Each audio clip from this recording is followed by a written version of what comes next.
ఆడదాని ఆశ ఎక్కువ ఉంటది, కాకపోతే దొరకదని. ఆడవాళ్ళకి ఆశ ఉంటది కానీ అది దొరకదు. సో ఇప్పుడు నువ్వు అపీరెన్స్కి వెళ్తావా, మైండ్ సెట్కి వెళ్తావా? ఇద్దరు సేమే కదరా. అంటే ఇప్పుడు నువ్వు ఇక్కడ చూపించేది ఒకటి ఉంటది, వేరే వాళ్ళ దగ్గర చూపించేది ఒకటి ఉంటది కదా. అపీరెన్స్ ఇదే నీది. నువ్వు ఒకటి దగ్గర చూపించేది ఒకటి, ఆఫీస్ లో చూపించేది ఒకటి ఉంటుంది.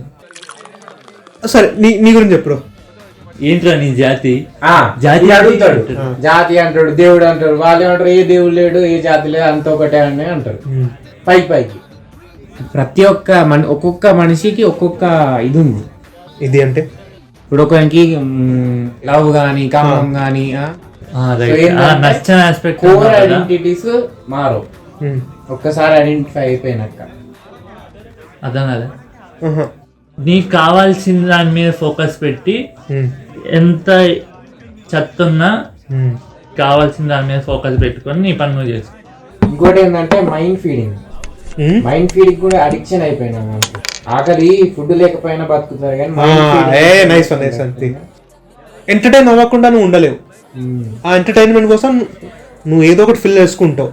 ఏదో ఒక మసాలా కావాలి, వాటి లైఫ్ ఏదో ఒకటి చూడడం, అది చూసి మళ్ళీ వానితో చెప్పుకుంటా అదో ఆనందపడ్డాం. గుడిసిపోవడం తప్పు కాదు, ఏదో అర్థం కానట్టు, ఏదో కనెక్ట్ అయ్యి కరెక్ట్ గా అన్నట్టు.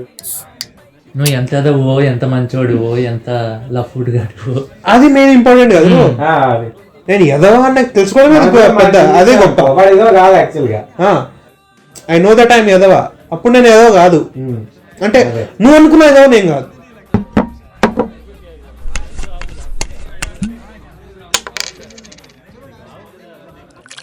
నీ లాంగ్వేజ్ ఒకటి ఉంటుంది, వాడి లాంగ్వేజ్ ఒకటి ఉంటుంది, నా లాంగ్వేజ్ ఒకటి ఉంటుంది. నీకు ఖతర్నాక్ ఐడియా వచ్చింది, థాట్ వచ్చింది, కానీ నువ్వు మాట్లాడాలంటే, నువ్వు నీ జోన్ లో మాట్లాడాలంటే ఎవరికి అర్థం కాదు. ఆడేమో చెప్పాడని మనం గట్టిగా నమ్మేసుకొని నువ్వు చెప్పింది అది కాదని కొట్లాడుకుంటున్నాను చూడు. నువ్వు మాట్లాడుకోరా, లైఫ్ అంటే ఏంటి ఒకసారి క్వశ్చన్ చేసుకో. ఏదో మాట్లాడుతుండు, క్వశ్చన్ అడుగుతుండు, ఒక అండర్స్టాండింగ్ నువ్వు తీసుకో, నువ్వు ఒక ఒపీనియన్ పెట్టుకో. ఎవ్రీ హ్యూమన్ ఈజ్ యూనిక్ అంటావు. యూనిక్ ఉన్నప్పుడు కంపారిజన్ వస్తాయి, డివిజన్ అయిపోతుంది. అప్పుడే యూనిక్నెస్ లో యూనిటీ తీసుకోవడం కష్టం. అది అప్పుడు నీకు ఒక యూనిఫైడ్, నీకు ఒక కాన్సెప్ట్ కావాలి, అప్పుడు దేవుడు వస్తాడు. నీకు ఒక్కొక్క ఇన్స్పిరేషన్ కావాలంటే ఒక్కొక్క దేవుడు ఉంటాడు. నీకు జెండర్ వైజ్ కూడా మేము డివైడ్ చేసాం కాబట్టి కామన్ ఉండే ఫీచర్స్ తో కనెక్ట్ అవుతా. అదేరా మెయిన్ గా సైకాలజీ కదా. ఏంటంటే చిన్నప్పటి నుంచి వాడికి చెప్తారు, అది నీకన్నా హయ్యర్ పవర్ ఉంది, నువ్వు ఆయనకి చెప్పు, ఆయనకి నువ్వు ఏం చెప్పినా ఆయన చేస్తాడు, అది నీకన్నా పవర్ఫుల్ అని చెప్పి మనం పెంచుతారు. సో వాడు ఎట్లా ఇమాజిన్ చేసుకుంటాడు గాడ్ అంటే అక్కడ. ముస్లిం నాడు ఏం పెరగలేదు కాబట్టి అల్లా మీద ఉన్న డెఫినేషన్ నాకు డిఫరెంట్ ఉండొచ్చు.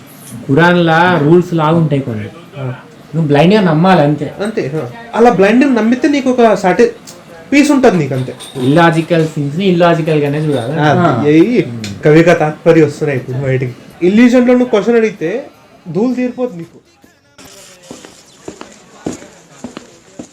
హాయిగా కూర్చొని మళ్ళీ చూసి మళ్ళీ బయటకు వచ్చి అరే పాప్కార్న్ అదే డబ్బులు లేవు, మళ్ళీ లోపల వెళ్ళి ఆకలి అవుతుంది అని పోయినాడు.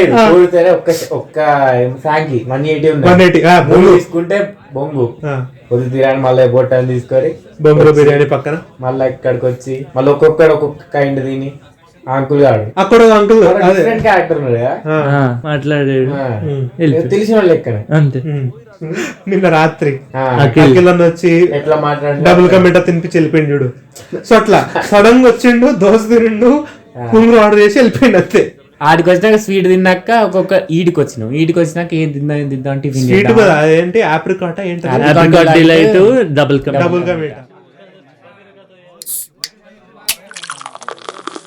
ఇప్పుడు ఇన్ని డిస్ట్రాక్షన్స్ వచ్చినాయి, పనులు ఏమైనా అవుతానే